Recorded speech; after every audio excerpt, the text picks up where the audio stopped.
everyone, I'm Smriti Sinha here and welcome back to our channel Science Zone.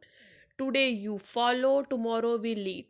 And if you are new to this channel, please hit the subscribe button given below. And if you have missed the previous videos, you can click on the I button given above. And if you want to join our Telegram group, you can click on the link given in the description. And today we are going to start with a new topic, that is Introduction to Polymer Chemistry. This is the topic from Maharashtra State Board Syllabus, Standard 12th Chemistry. Introduction to Polymer Chemistry. So let's begin. First, can you recall? So, first, can you recall is classify the following materials as biodegradable and non biodegradable.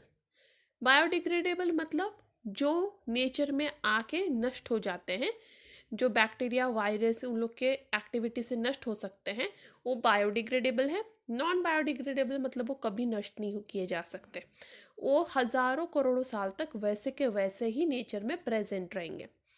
तो thermocol non biodegradable है, glass biodegradable है, would biodegradable है, cotton clothes biodegradable है, paper bags biodegradable है, ये सब नष्ट किए जा सकते हैं. ठीक है.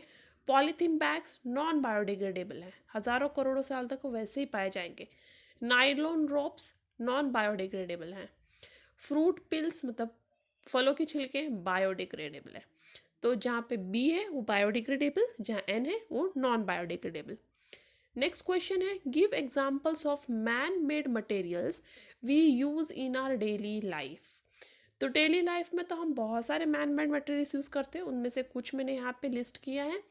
Nylon, cement, glass, plastics, dyes, soap, detergents, fertilisers, insecticides and pesticides.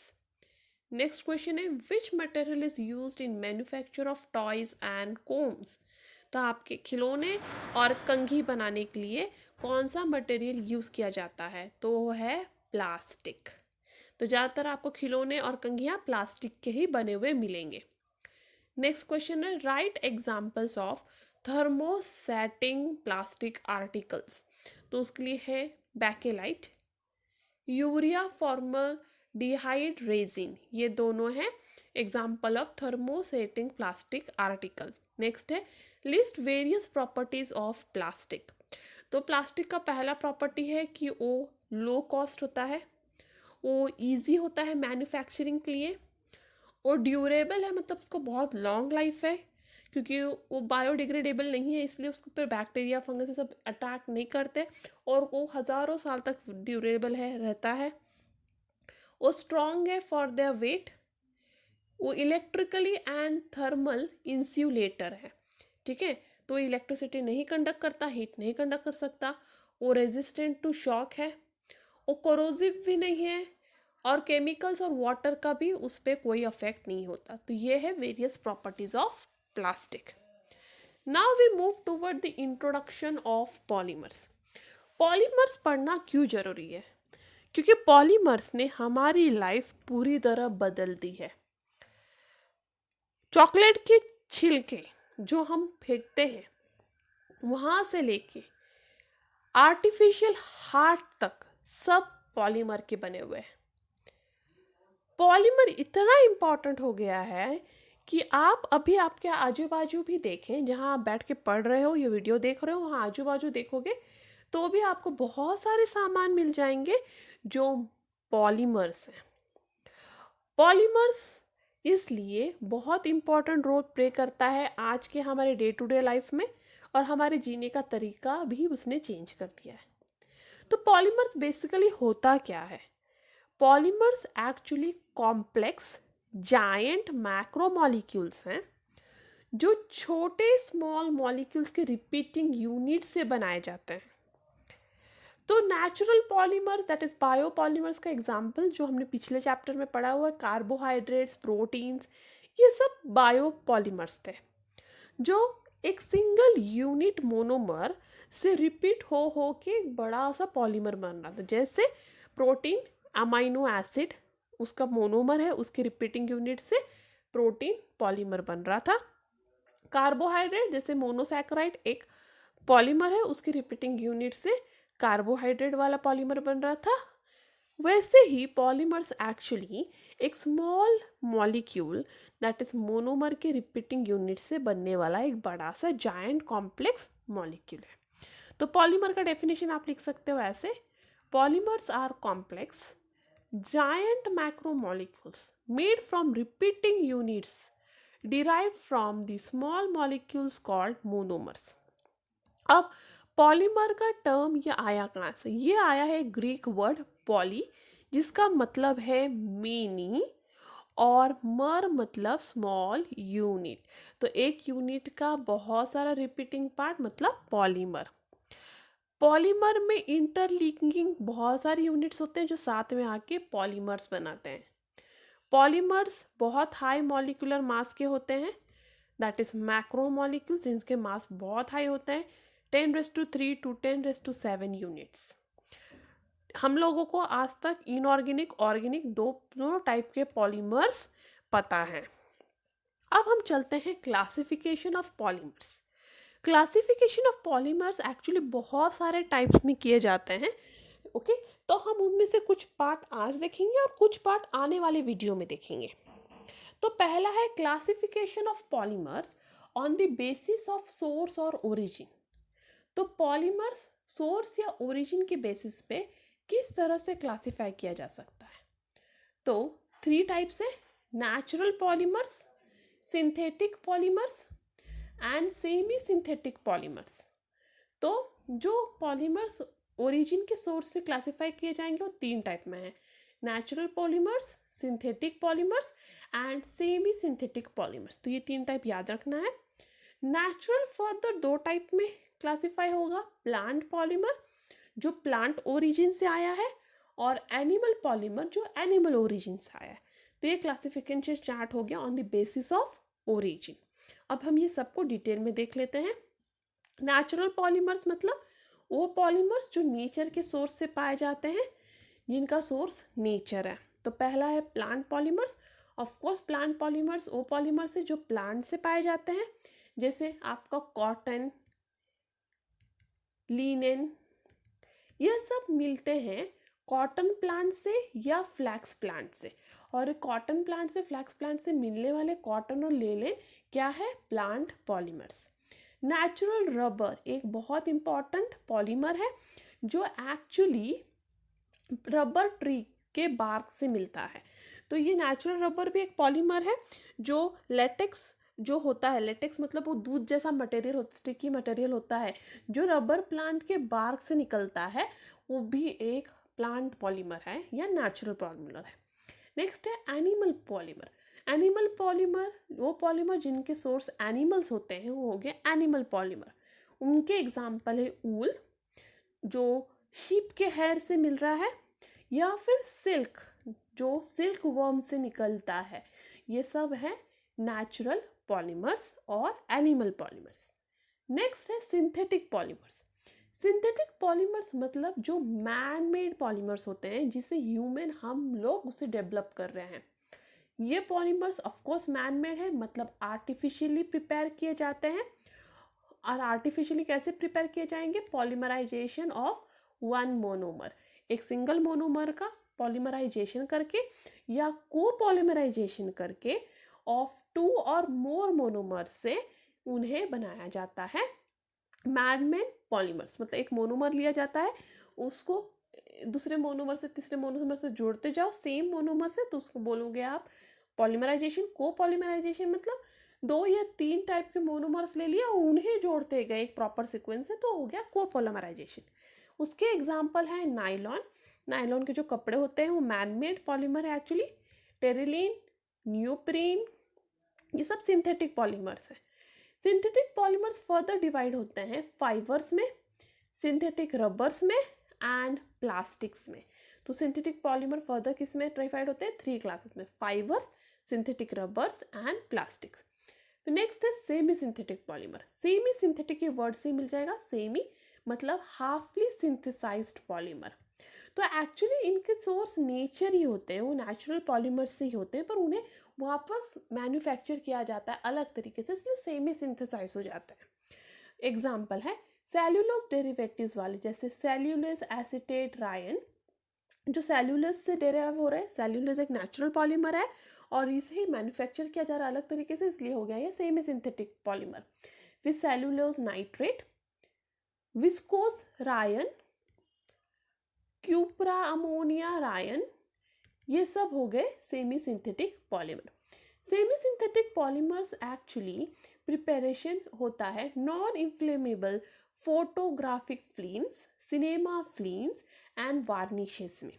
ठीक है, तो जो फोटोग्राफिक फिल्म होते हैं या फिर सिनेमा वाले जो फिल्म्स होते हैं और वार्निशेस, ये सब में सेमी सिंथेटिक पॉलीमर्स यूज किया जाता है। नेक्स्ट है classification of polymer on basis of structure. अब स्ट्रक्चर कैसा है पॉलीमर के, उसके बेसिस पे आप नेक्स्ट क्लासिफिकेशन कर सकते हैं। तो पहला टाइप ऑफ क्लासिफिकेशन हो गया on the basis of origin. अब नेक्स्ट है on the basis of structure. Structure के बेसिस पे 3 क्लासेस है।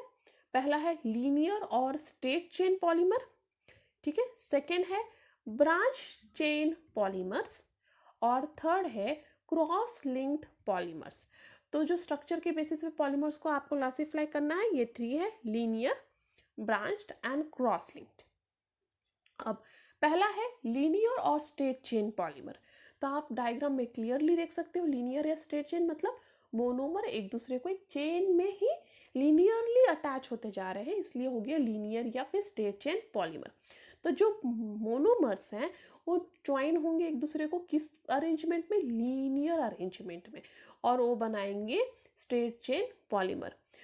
It is obtain for by functional monomers और अल्कीन्स, और ये मिलते हैं बाई फंक्शनल मोनोमर, ऐसे मोनोमर जिनमें 2 फंक्शनलिटी या फिर अल्कीन्स है। इनका बेस्ट एग्जांपल है PVC and high density polythene.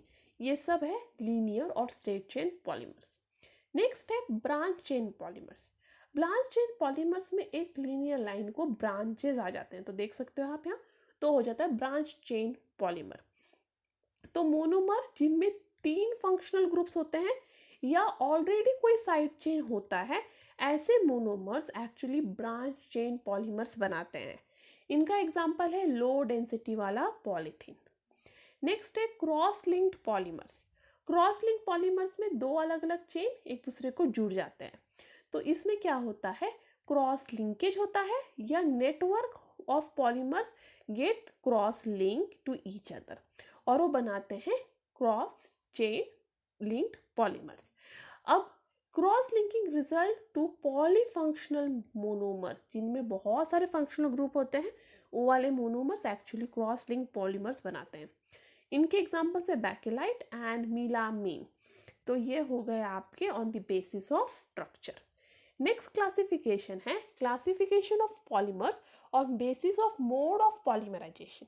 मतलब उनमें पॉलीमराइजेशन कैसे हुआ मोनोमर का, उसका साइकिल क्या था पॉलीमराइजेशन का, उसके बेसिस पे अब आपको क्लासिफिकेशन है। तो ये 3rd क्लासिफिकेशन है। पहला हो गया ओरिजिन, सेकंड हो गया स्ट्रक्चर, अब थर्ड है on the basis of mode of polymerisation. तो उसमें है पहला एडिशन पॉलीमराइजेशन, जो एडिशन से होगा। सेकेंड है कंडेंसेशन पॉलीमराइजेशन, जो कंडेंसेशन प्रोसेस से होगा। नेक्स्ट है रिंग ओपनिंग पॉलीमराइजेशन, जो रिंग ओपनिंग से होगा। तो ये 3 मोड हो गए पॉलीमराइजेशन के। तो पॉलीमराइजेशन एक्चुअली है क्या? तो पॉलीमराइजेशन एक्चुअली एक प्रोसेस है जिसमें लो मॉलिक्यूलर मास वाला compound high molecular mass of compound में कन्वर्ट होता है by linking to each other और रिपीटिंग स्ट्रक्चरल यूनिट से, और जो लिंकेज कोवैलेंट बॉन्ड थ्रू बनते हैं। मतलब इसका ये हुआ कि आपके पास है स्मॉल मॉलिक्यूलर वेट वाले बहुत सारे कंपाउंड जिन्हें आप लिंक करोगे एक दूसरे से। ये लिंकेज कैसे होगा? ये लिंकेज बनेगा आपके कोवैलेंट बॉन्ड से, और ये बना देगा फिर पॉलीमर, जो अब है हाई मॉलिक्यूलर वेट कंपाउंड। तो इधर आप देख सकते हो लो मॉलिक्यूलर मास मटेरियल जो साथ में हाई टेम्परेचर पे ट्रीट करो या हाई प्रेशर पे या हाई कैटलिस्ट पे, और वो बना देगा एक दूसरे से लिंक होके high molecular mass material, that is polymer. अब पहले हम जाते हैं एडिशन पॉलीमराइजेशन की तरफ। तो एडिशन पॉलीमराइजेशन एक्चुअली पॉलीमर्स बनाता है by addition of monomer without loss of any small molecule.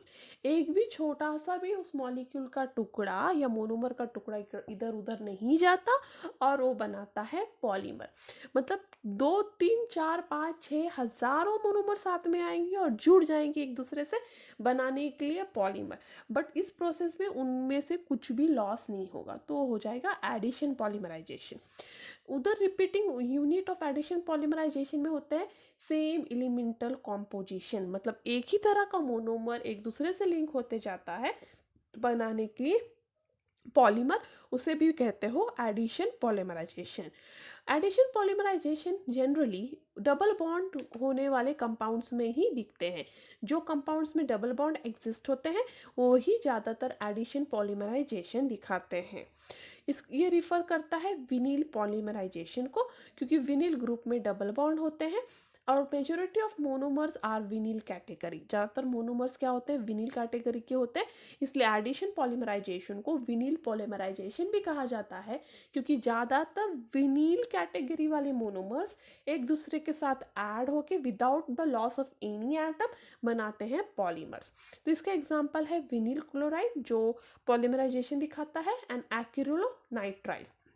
विनील chloride का स्ट्रक्चर है CH2 डबल बॉन्ड CH और एक्रिलोनाइट्राइल का CH2 double bond CH।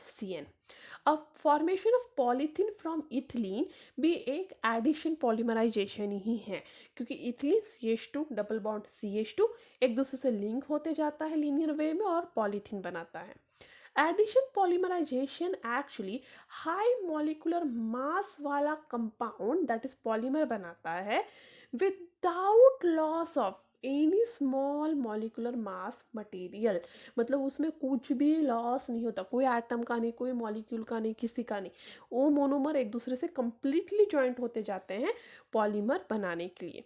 Addition polymerisation का मैकेनिज्म कौन सा है, फ्री रेडिकल मैकेनिज्म फॉलो करता है पॉलीमराइजेशन के लिए। और एडिशन पॉलीमराइजेशन 3 स्टेप्स में होता है, क्योंकि वो फ्री रेडिकल मैकेनिज्म फॉलो करता है। तो कोई भी फ्री रेडिकल रिएक्शन, आप कोई भी फ्री रेडिकल रिएक्शन स्टडी करोगे केमिस्ट्री में तो ये 3 स्टेप्स में ही होते हैं, इसलिए एडिशन पॉलीमराइजेशन भी यही 3 स्टेप्स में हो रहा है। पहला है चेन इनिशिएशन, मतलब रिएक्शन शुरू करना।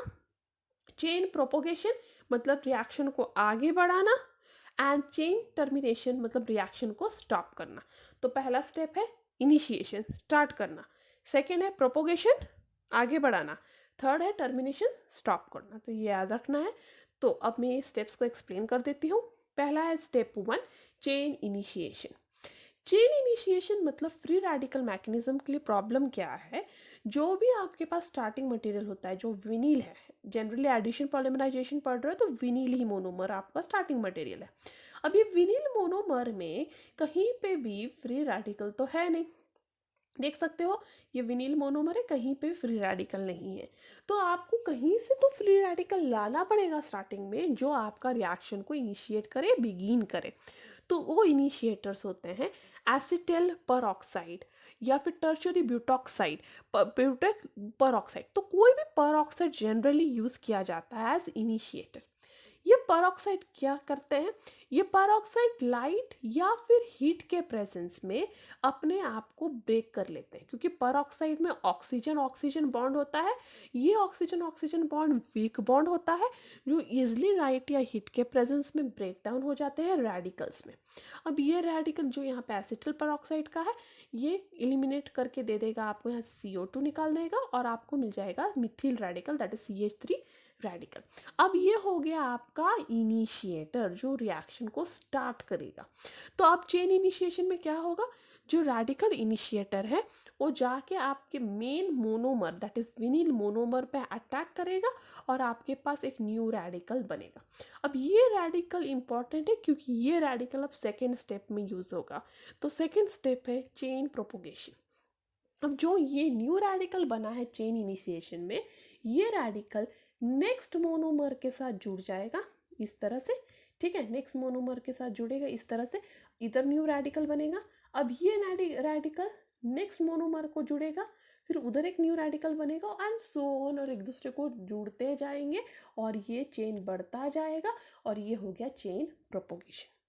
अब चेन टर्मिनेशन, ये रिएक्शन को कहीं ना कहीं तो स्टॉप करना पड़ेगा, चेन ऐसे ही नहीं बढ़ते जा सकता। तो टर्मिनेशन तो बहुत सारे तरीके से होते हैं, बट उनमें से एक तरीका है कि ये वाला जो चेन है जिसमें एक रेडिकल बन गया है, साइमल्टेनियसली और भी ऐसे चेन बन चुके होंगे जिनमें रेडिकल बने होंगे, वो दो आके आपस में जुड़ जाएंगे और देखो फिर ये इसका एक रेडिकल अपने दूसरे अपने जैसा ही दिखने वाले एक मॉलिक्यूल के रेडिकल के साथ जुड़ गया, तो ये हो गया एक, ये हो गया दूसरा, ये दोनों जुड़ गए, दो रेडिकल साथ में आके बना देगा एक डबल बॉन्ड, क्योंकि सॉरी एक बॉन्ड में दो इलेक्ट्रॉन होते हैं, करेक्ट।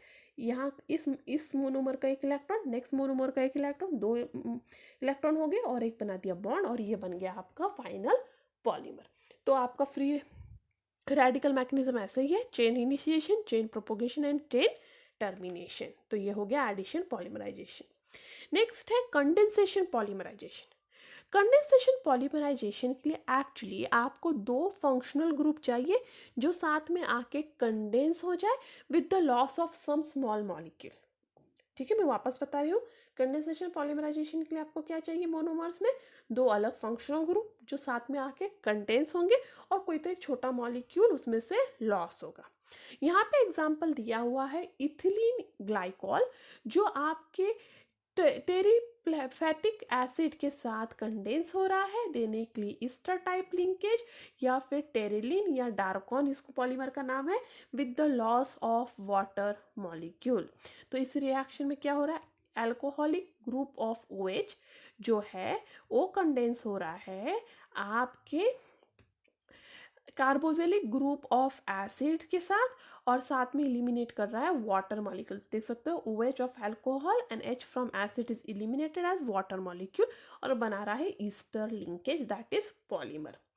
इस प्रोसेस में क्या होता है, आपको पॉलीफंक्शनल मोनोमर्स चाहिए, मतलब 2 या 3 टाइप के अलग अलग फंक्शनल ग्रुप वाले मोनोमर्स।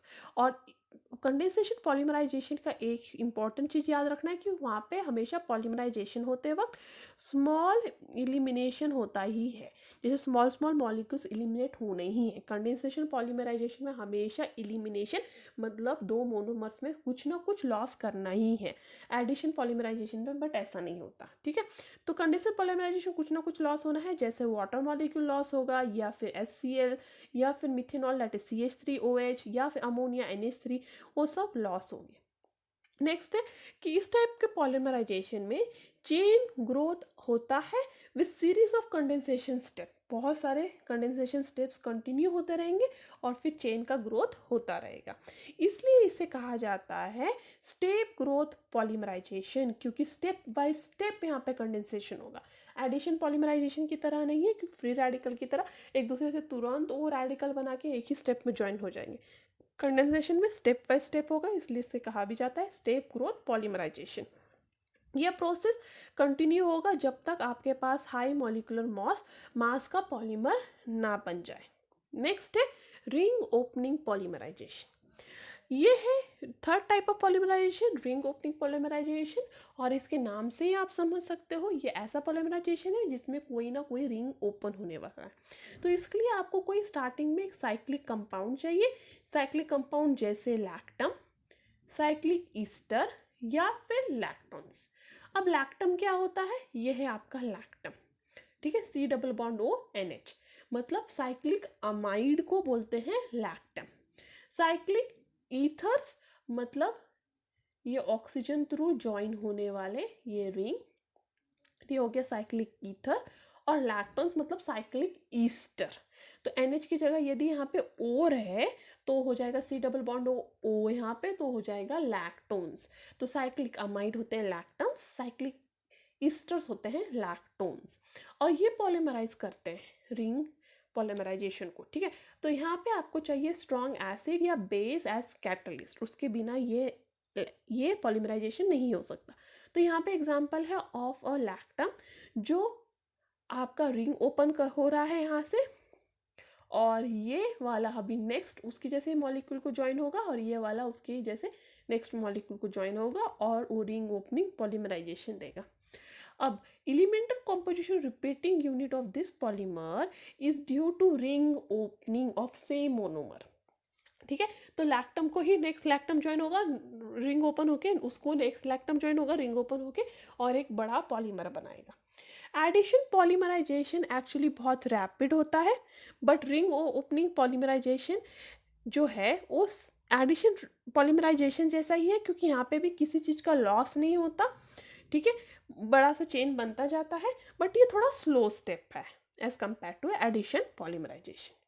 नेक्स्ट है यूज़ योर ब्रेन पावर. आपको नीचे कुछ रिएक्शंस दिए हैं, उन्हें देख के पहचानना है कि वो किस टाइप के पॉलीमराइजेशन है. तो आप जब फर्स्ट वाला रिएक्शन देखोगे तो फर्स्ट वाले रिएक्शन में आप देखोगे कि बिना किसी की चीज़ के लॉस के ये रेडिकल सिर्फ ज्वाइन हो रहा है, और रेडिकल मैकेनिज्म सिर्फ एक ही टाइप ऑफ पॉलीमराइजेशन में है जो है एडिशन पॉलीमराइजेशन. तो पहला वाला रिएक्शन है एडिशन पॉलीमराइजेशन, क्योंकि रेडिकल देख के भी पहचान लिया मैंने. सेकेंड, किसी चीज़ के लॉस के बिना वो पॉलीमराइज हो रहा है, इसलिए एडिशन पॉलीमराइजेशन है. नेक्स्ट है, उसमें आप देख सकते हो बहुत सारे फंक्शनल ग्रुप है जैसे अल्कोहल, एसिड, और अभी अभी हमने देखा अल्कोहल और एसिड साथ में आके पॉलीमराइज हो रहा है, तो है कंडेंसेशन पॉलीमराइजेशन. तो आपका सेकेंड रिएक्शन एग्जांपल है कंडेंसेशन पॉलीमराइजेशन का. And that's all for today. Thank you. If you have any doubt, any comment, any suggestion, you are free to do that on askyourdoubts04@gmail.com, even in the comment box. If you like my video, give me a thumbs up, share this video to more and more of your friends, and before departing, do more of what makes you happy and stay happy. Stay, give your best. And that's all for today. Thank you. Stay tuned.